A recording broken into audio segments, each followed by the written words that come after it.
Okay, ladies and gentlemen, we can get started now. I'm going to say um, greetings to you all and welcome to Rockwood Park. My name is Philip Nord and I'm the museum director here. Some visitors have told us that the museum is the best kept secret in Delaware.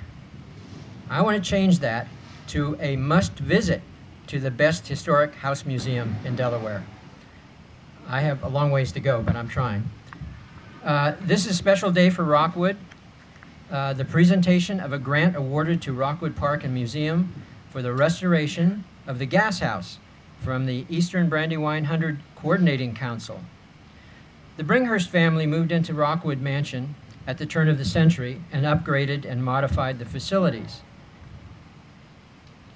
They continued to incorporate the latest technologies of the Industrial Revolution, including what I'm about to describe to you. I'd like to talk about something old and something new.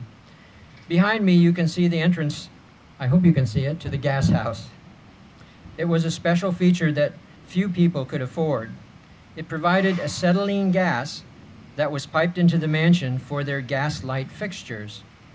If you are on a tour, your guide will point out the pipe knobs and that protrude from the walls in almost every room.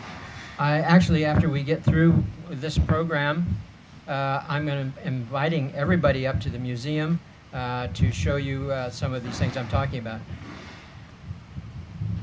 That's the wind that's bouncing off these things here.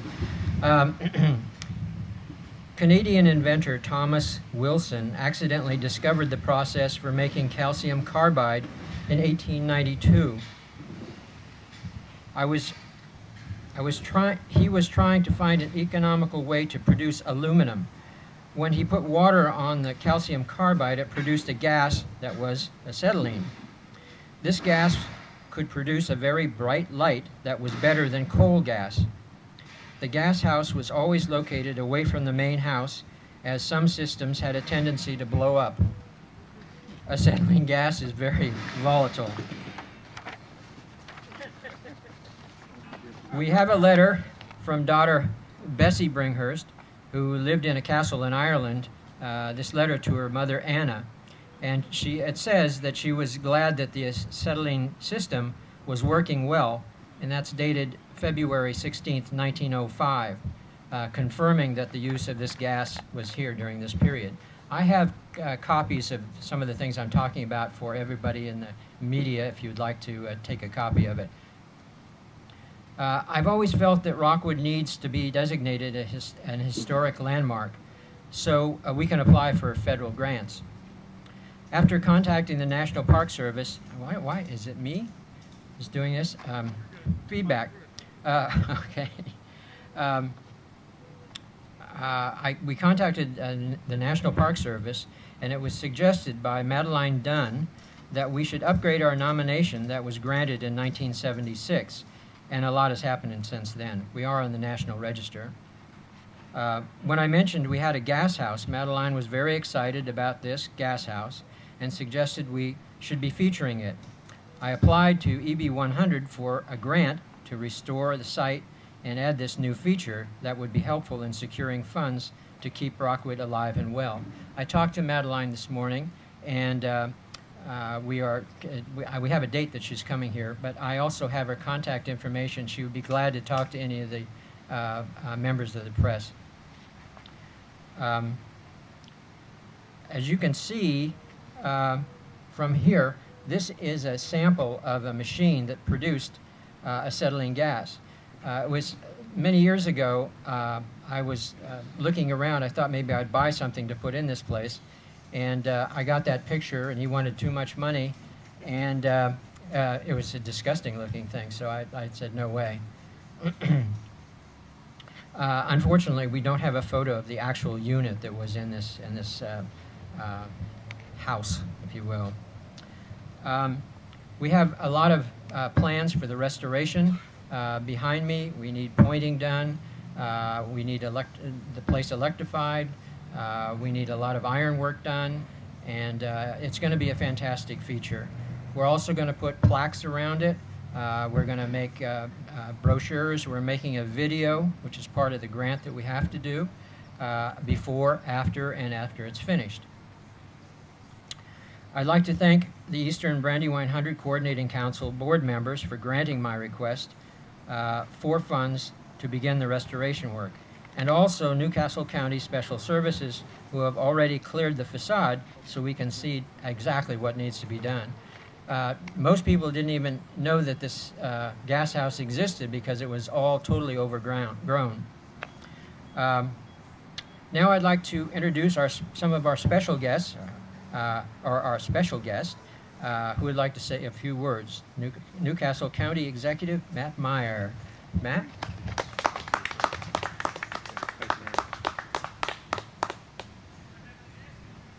Good afternoon. Can we give Philip a round of applause? Yeah. Philip, this really is, it's not just a job for him, it's a passion, making sure that this is preserved for generations to come, and we really owe Philip a debt of gratitude. We also owe a debt of gratitude to the Rockwood Park Preservation Society. I know Bob Barry, the chairman, is here. If you're in the Preservation Society, would you just raise your hand so we can let's give them a round of applause. Thank you. And if you're on the staff of Rockwood as well, if you're on the staff here, thank you so much for what you do. And I also want to call out Terry, who you're going to hear from shortly, in the East Brandywine 100 Coordinating Council. This is such a valuable partnership. I think it's no secret that these are not the best of budgetary times for Newcastle County, and partnerships like this are so meaningful and enable us to move forward in important ways within a valuable institution like this. I mean, this is pretty exciting. I was a couple weeks ago at DuPont headquarters at the research station, and we opened a new biosciences building, a $2 billion business for DuPont, chemistry business. This is like the precursor of that, right? This is like the Silicon Valley of lighting and power creation 125 years ago. We're just 125 years late. But it's really vitally important that it be preserved and that generations to come know that this is here and understand the chemistry and technology. I imagine at some point student groups could come here, chemistry groups could come here to understand the chemistry of how this worked to light lights for the Shipley and Bringhurst families. So it's really important. Partnerships like this are really important because, yeah, it's about money a little bit today, but it's more importantly about who we are as a community and the kind of investments that we want to make, the things that we think are important. This is a good park to eat some ice cream in, but it's more than just an ice cream eating park. So thank you all for coming today. I want to make sure to introduce one person who, without him, we certainly would not be here today. I like to call him the mayor of Rockwood Park and Mansion, and that is Councilman John Cartier.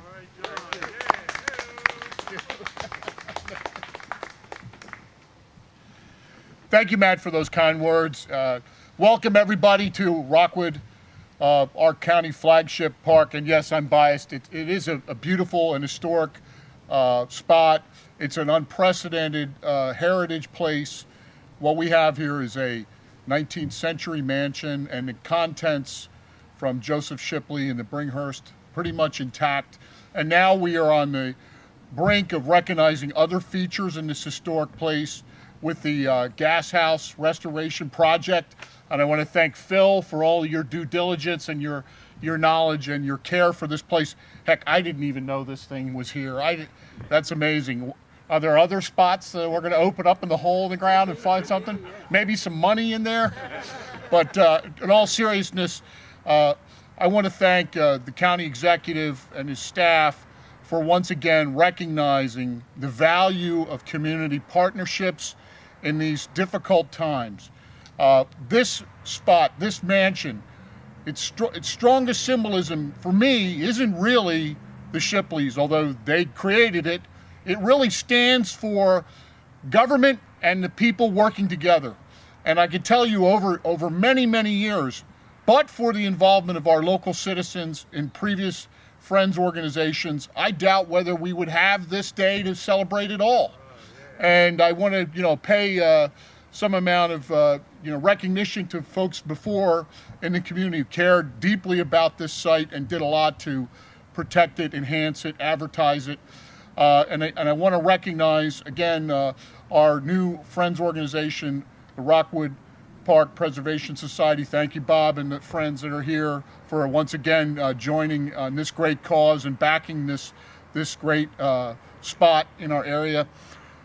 In terms of partnerships, you can't really go too far in this area in the mature communities of Eastern Brandywine 100 without recognizing the Eastern Brandywine 100 Coordinating Council and all the great work they do, all the great fundraising and gifting of funds to all the great organizations up and down this part of Brandywine 100, the mature, beautiful communities of Brandywine 100. And we have to, at this juncture, recognize that we are able to have the Eastern Brandywine 100 Coordinating Council and its mission because of the generosity and the great vision of the late, great, departed Dan Harkins, who gifted his estate in part to this organization so that it could do great work restoring the grandeur, recognizing the heritage, and strengthening our communities in Eastern Brandywine 100. So this is really a great day. This is a great day. We are really here celebrating, again, these great community partnerships that have made this place so special to me and others. And I want to thank you all for coming out today. And we'll look forward to Terry giving us, I'm sure, a lot of informed words about the EB 100 and the donation of funds today. Thank you.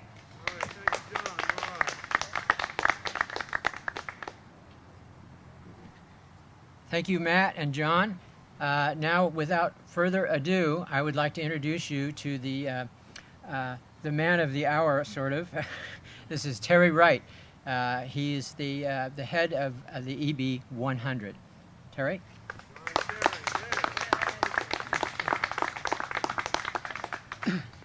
Thank you, Phil.